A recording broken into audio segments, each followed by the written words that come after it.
So thank you. So I'll start at the start. I've been running this business for 15 years. I'm an award-winning event, commercial and headshot photographer based in Cirencester in Cotswolds, and I work worldwide sometimes. So I did a degree in video and photography quite some time ago, and the first 3 years of my career were actually spent in the film and TV industry. So I worked my way up from runner, which if you've ever worked in film TV is a really hard job. It's really tough.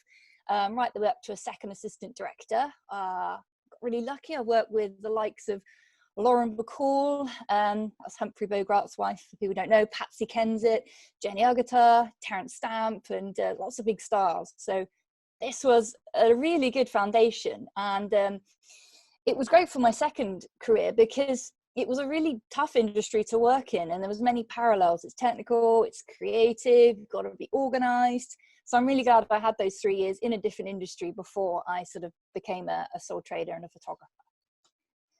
So we got to 2005 and I retired from the film industry, and after many sort of long discussions with friends and family, I thought I'll become a professional photographer, I thought. And if you think at this stage where we were, some of you may have had digital cameras, so some of you may not have, but we're in the second generation of professional digital cameras. So it was a really good time to enter the industry, because if you're already in it, you're already invested in film cameras. But if you weren't, like I wasn't, then you could just start afresh with brand new kit. So it was amazing, and I had a sort of a natural technical aptitude, so there was a lot I had to learn. You think, oh, be a photographer, you just take pictures, right?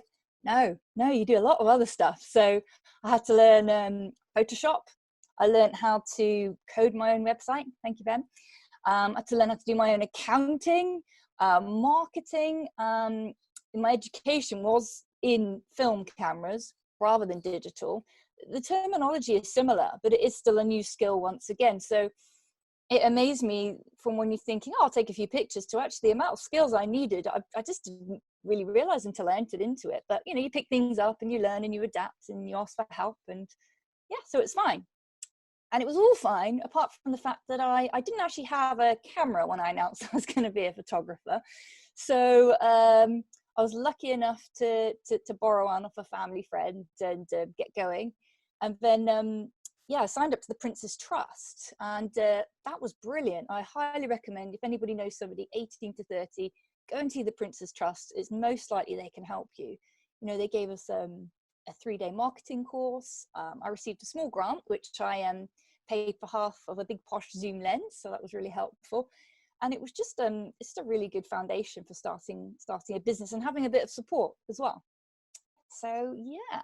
So during this career overlap, when I was kind of going from film to TV, saying I was going to be a photographer, borrowing cameras, you know, it was all, you know, when you start businesses, all these things happen. And I happened to be temping at Capita. And I was like, oh, I'm going to be a photographer, everybody. And they're like, oh, well, why don't you photograph our conference? A very nominal fee, lad, but I was happy. I thought, yeah, great. I'm 3 weeks in and I'm doing a corporate conference. This is great. And I guess I went into it because I was just sort of fresh, and I'd had formal training, but it had been a few years previous, and I just kind of came from a different approach. And the client loved the pictures; they absolutely loved them. So Capita, you've probably heard, have got many divisions. So this is for one division. Another division saw them, were like, these are great. These have got a real creative flair. Could we have Kay in a couple of weeks' time for our conference? And I thought, wow, like, I guess just a case of right place, right time, you know, being kind to people, doing what you say you'll do. And yeah, I was really pleased. So it went well. And the first 3 years of this career went well. I did half and half corporate and commercial event stuff, and then did some weddings. And I actually had work coming out of my ears, and I thought, you know, it's easy running a business, right? And then it was 2008, and I'm sure all of us remember what happened that year. And photography is marketing. Marketing did get hit quite quickly. The autumn of 2008, my phone literally stopped ringing, and it was quite worrying. So I had to get my thinking cap on. How was I going to survive a recession? I'd only been doing it for 3 years. I thought, right, what am I going to do? So somebody said, can you teach me photography one-on-one? They had an SLR and they always had it on the green A, which by the way, doesn't mean awesome. It does mean auto. And so I sort of taught people one-on-one photography, and that actually went well. And it was a sort of a good compromise to sort of to get me through that difficult time. And I also invested several £1,000s on top of the range equipment. I had good equipment, but there was better out there, and I was getting limited by the range of the camera. I don't know if anybody's particularly photographically competent out there, but basically my camera was sort of limited to an ISO of 1600, and I had lenses. I didn't have the 2.8 lenses. I had sort of 4 to 5.6 f-stops, which means stuff is darker and looks a bit grubbier, and it just doesn't look as good. So buying that new kit, much as everyone was like, okay, don't spend loads of money in a recession, it doesn't make sense. Well, actually, it was a risk, and there's many business owners here I could see, and sometimes you do have to take a risk. And I mean, it paid off, but I had to wait about 18 months to find that out. Right, so bear with me. Let me just click the share screen. So share this. So we're out the other side. It's been since that time about 10 years, amazingly. And since that time, I've had a really good caliber of clients. I retired from the wedding industry in 2015, just had enough, just felt creatively exhausted from it and felt like I was better suited to the corporate and commercial and event world. And yeah, I've been really, really lucky. I've worked with Unilever an awful lot, Tesco Bank, Azuri, the BBC, and currently I've got sort of 50 main clients. And I worked out the other day, I've done over 1,000 photo shoots, which is just mad that all that time has passed and got all that experience under my belt now, which is great. So, like any career, I've had lots of ups, lots of downs, like we all have. And I'll start with a couple of downs and then go into the ups. Pretty much all of my camera kit at some point has broken. You know, it's like you run a business, you buy a thing, the thing breaks, you replace it, the next, oh my God, it just goes on and on and on. And I now accept that this is an inevitability, have the right insurance policies. When you've got problems, quickly deal with them, sort them out. My old photo studio flooded twice. That was a bit of a nightmare. And now we find ourselves in a global pandemic, which, if I'm honest, I hadn't really anticipated. I mean, I don't know what my industrial career will look like after this is all over, on the other side, as people keep saying on email. But what I'm doing is learning to adapt. I'm not just waiting to go over, I'm adapting. And right now, part of that process is talking to all of you on, you know, my first online talk. I've done talks, but never in this capacity. So if you are watching and you do run a business, and I know how stressful, I know how hard it is, but just think, what can I do? What can I do to keep my presence up? What can I do to offer a different service? How can I adapt what I'm already doing and try and keep that motivation there? Because I know it can be difficult.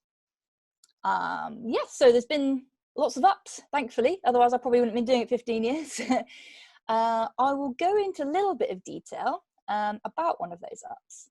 So I was working at the Roundhouse in London, and it was a week-long project for Unilever, and it was like a multi-million-pound thing. It was really quite impressive, and the days were super long. I mean, anyone who works in events knows how long they are, and it's the same if you're photographing them. I was commissioned for around about 15-hour days, so you've barely got time to get to the hotel and sleep. It was full on, really full on, beautiful, but full on. And yes, so I was like, okay, fine, I've got this sorted. And then of course the client has an additional sub brief, and I'm like, oh no. And the client came up to me and said, right, we've got another sub brief for you to cover. And the sub brief is, people are beautiful. I have to think about this. And I was like, right, how do I interpret this? And, you know, how am I going to squeeze this in full event photography coverage? And so what I did, I studied a timetable, and I thought to myself, right, when would be the first time old family and friends and colleagues, or, you know, whoever's there, whoever knows each other, when were those first moments when they'll encounter each other for the first time? And I thought, well, I've got to get this quick. You know, it's going to be early on, the tea breaks, the initial tea breaks. Oh, there's so-and-so. Oh, hello. You know, there's those lovely, really lovely moments. And yeah, I sort of sat on the wings. My left arm was burning. If you've had a digital SLR with a big hefty lens, oh my God, your left arm, it really hurts after a while, but it was worth the pain. It was worth the pain because I got some great shots, and passed these on to the event coordinator, and she showed them to the CEO of Unilever, who at the time was Dave Lewis. You've probably heard of Dave. He's often on the telly. He's now the CEO of Tesco. Really nice guy. And Dave loved the shots, and they encapsulated exactly what they wanted from that brief. And so much so, he wanted 60 polished images by day 5. Now, getting 60 images isn't shooting 60 images. You have to shoot a lot more to get a final 60. And I had to edit them. And I was just thinking, oh my gosh, well, how am I going to have time? But I made it happen. And I waited around for those lovely little moments. Day 5 came. We're at the end of the event. And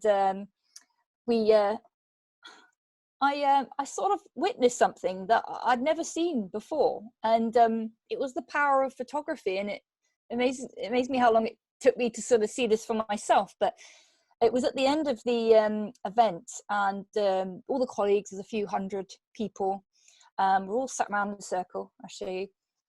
This picture kind of shows a small segment. There were 3 huge curved screens, and people sat underneath them watching. And my People Are Beautiful photographs are played, which is very nice. And they were played alongside some audio clips of all the employees that they pre-recorded, saying why they loved working at Unilever. And I just sort of sat in the wings, took a couple of pictures. Oh, this is nice, you know, there's my pictures, da da da da. And then I looked down at everybody, and I was like, oh my God, everybody's crying. Now, it wasn't because the pictures are that bad. It wasn't that reason. It was just pure emotion. I guess people had got to that point of the event, and they were just completely overcome with everything that was going on. And so usually after an event, you know, I send a Dropbox link, hopefully get a nice email from the client. Thank you very much. Like the pictures at the end. But for me, this was such an unusual opportunity for everybody to see my work and the reaction to it. So yeah, it was really good. Thank you. So, been some other highlights. I did a job at Abbey Road Studios. That was brilliant. Oh God, the amount of delegates that wanted this photo, by the way. I didn't know, you know, that zebra crossing is right off a mini roundabout in London. So there's this kind of constant barrage of people trotting up and down, want to see a picture, whilst basically stopping traffic on the roundabout, which is quite fun. So yeah, there's been other fun things. I've done a job at the Tate Modern, Tesco Bank headquarters. I did a 24-hour time lapse of the Camel Estuary in Cornwall. That was awesome. And I got flown to Washington to shoot a wedding back when I used to shoot weddings. That was brilliant. And I've been lucky enough to win several awards now. And each time I have won an award, it has been a start of quite an incredible media frenzy, if I'm honest. So any business owners out there, I do encourage you, do enter awards. You know, you may not win the first year, and I entered a few times before I started winning. You know, it is worth it. The applications take time, yes, but once you are out there, you know, the spotlight really hits. Like when I won the award pictured there, I had BBC Radio Gloucestershire call me within 24 hours. I did an interview over the phone. They then invited me back another time. I went to the studio. So it really does launch your brand and you into the media, which is awesome. So 2017, so we've moved on a little bit now, and my retired friend John very kindly started to mentor me. And then also in 2019, I took on a professional business coach, Paul Holmes from PCH Business Support. And basically I'd been working by myself for a long time at this point, and I'd gone to a few habits. I think some of my processes were a little dated. I don't mind admitting that. You know, this business was started by a 20-something and now has been run by a 30-something. So I needed a really big shake-up, and I can highly recommend getting yourself a coach or a mentor, or if you're lucky enough for me, both. And it makes a huge difference. It's okay to have some help and have some support. You're not going to know everything. I know how to take pictures, yes, but it's great to have business support. So with Paul's encouragement, I finally launched my light painting experience. And for anybody who is on my social media, you've probably seen a little bit here and there alluding to what it is. And I trialed it at the Belfry in 2014.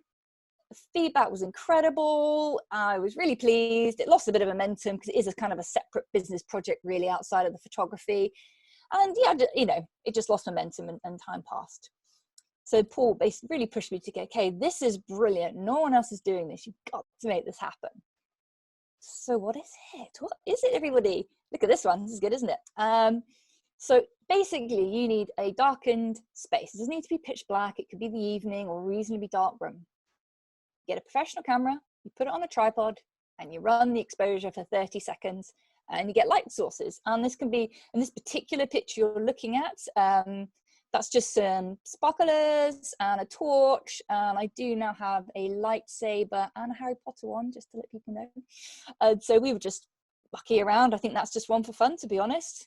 And what's lovely about light painting, it's a really old technique. I mean, it's like 120 years old or something. And lots of people know how to do it, but I am currently the only one doing it in an event capacity. So basically, you can do it as team building, or people can drop in and have a go. And if you're still not sure what I mean, let me just press play on this video, and it's very short, and it just gives you that tiny bit of flavor for what it is and the fun that you can have.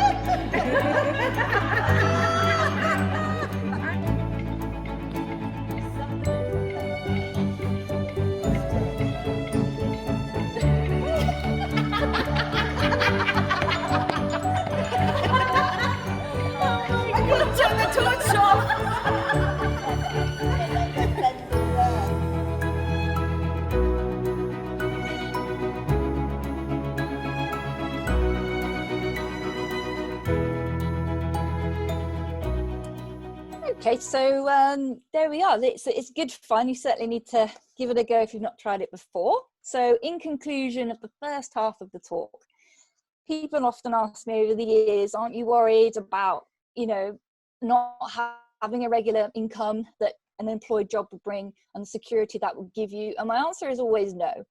What I fear way more is commuting to an office job that I hate, working for something I don't believe in. That to me is way more scary than the ups and downs of running your own business.